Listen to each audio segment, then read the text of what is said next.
Dr. Ahmed Omar. I'm the County Executive Committee member for Health within Kilifi County Government. I entered the office on 4th of January 2018.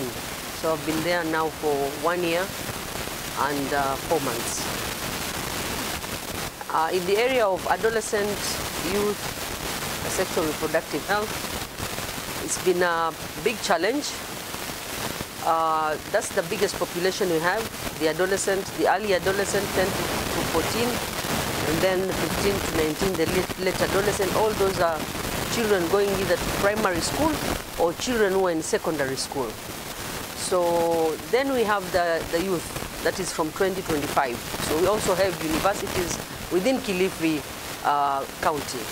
Now, we have quite a number of issues, I will say so, which are not only health related, they are health and also socially related and education related. One of the biggest challenges that we have with our adolescent children is the transition from the primary education to secondary education. We have a lot of dropouts from the standard 8 to go to Form 1, both for boys and girls. But the bigger ratio is in girls dropping out. And one of the main big reasons is early pregnancies, or what we call teenage pregnancies, which has been a challenge in Kilifi County. Statistics that we have, in 2016 alone, the whole year, we had around 11,000 for the whole year of teenage pregnancies, from 10 to 19 years. In 2017, the data went up to 12,000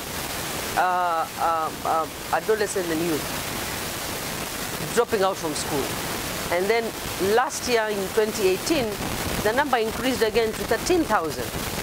So the biggest question we are asking is, do we just sit and watch the numbers of pregnancies increasing? Or something must be done, because this is actually like a disaster.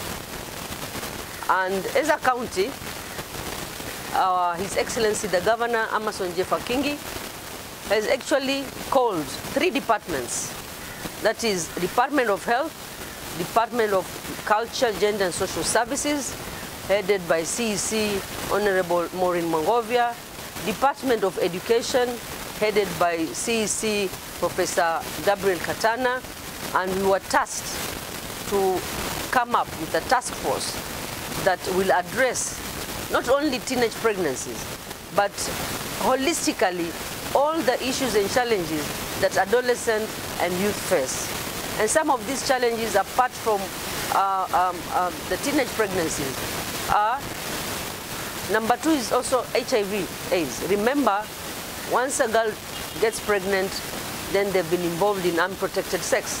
So they are also at risk of getting HIV/AIDS, including STI diseases. The third thing is substance and drug abuse, which is quite common here.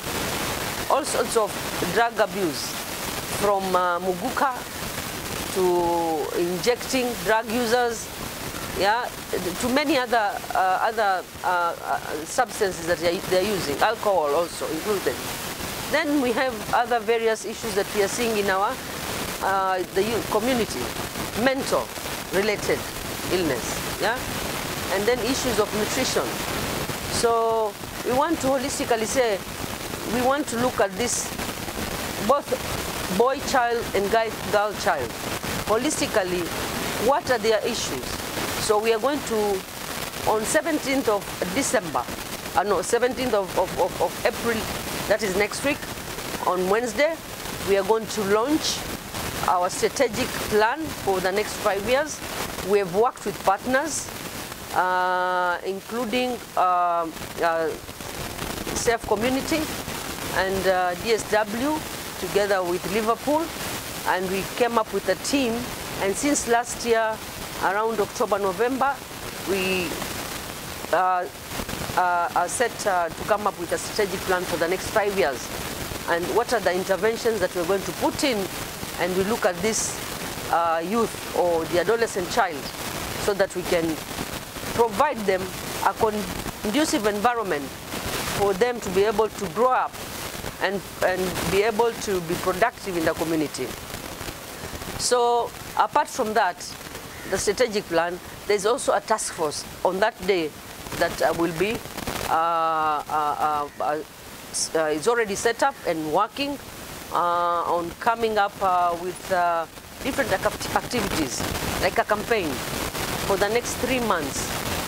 From the month of April, once we launch on 17th, we'll be in a campaign mood on how do we address issues within the adolescent and the youth.